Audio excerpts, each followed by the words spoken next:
पैसा कमा लोगे, सक्सेसफुल बन जाओगे, सबसे आगे निकल जाओगे, लेकिन इस शरीर पर कब ध्यान दोगे जो तुम्हारा अपना है। कहीं ऐसा ना हो कि बाहर की चीजों के लिए भागते भागते एक दिन तुम्हारा ये शरीर बीमारियों का घर बन जाए। ये शरीर तुम्हारा सबसे बड़ा साथी है। आज तुम उसका ख्याल रखोगे तो कल वो तुम्हारा साथ देगा। हमेशा ये बात याद रखना, इस दुनिया में लाचार व्यक्तियों का कोई सहारा नहीं होता। ये बात अपने दिमाग में बैठा लो कि आप अपना स्वास्थ्य नहीं खरीद सकते, केवल उसे बचा सकते हो। तो दिन में 1 घंटा, केवल 1 घंटा अपने शरीर को दो। और अगर तुम्हारे मन में ऐसी बात आ रही है कि अगर शरीर पर ध्यान देने लग गया, जिम को 1 घंटा देने लग गया तो मेरे सारे काम रुक जाएंगे, तो दोस्त ये सारी बातें बहाने हैं। ये बातें तब क्यों दिमाग में नहीं आती जब 1 घंटे की बजाय 2 घंटे मोबाइल में अपना समय बर्बाद करते हो। जो लोग यह सोचते हैं कि उनके पास कसरत करने के लिए समय नहीं है,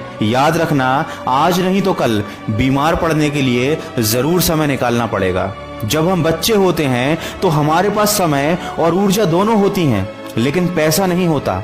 जब हम जवान होते हैं तो हमारे पास पैसा और ऊर्जा तो होती है, लेकिन समय नहीं होता। जब हम बूढ़े हो जाते हैं तो हमारे पास पैसा और समय दोनों होते हैं, लेकिन उसका आनंद उठाने के लिए हमारे पास अच्छा शरीर नहीं होता। अगर जिंदगी में हमेशा खुश रहना चाहते हो तो काम इतना करो कि हमेशा व्यस्त रहो, इतना कमाओ कि हमेशा मस्त रहो, व्यायाम इतना करो कि हमेशा स्वस्थ रहो। यकीन मानिए, यदि आपने सुबह उठकर टहलने की आदत डाल ली तो आपका पढ़ाई में और बाकी कामों में और भी ज्यादा मन लगेगा।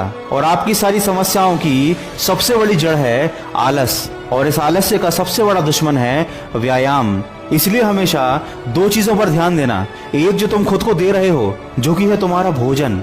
उल्टा सीधा खाओगे तो उल्टे सीधे ही परिणाम आएंगे।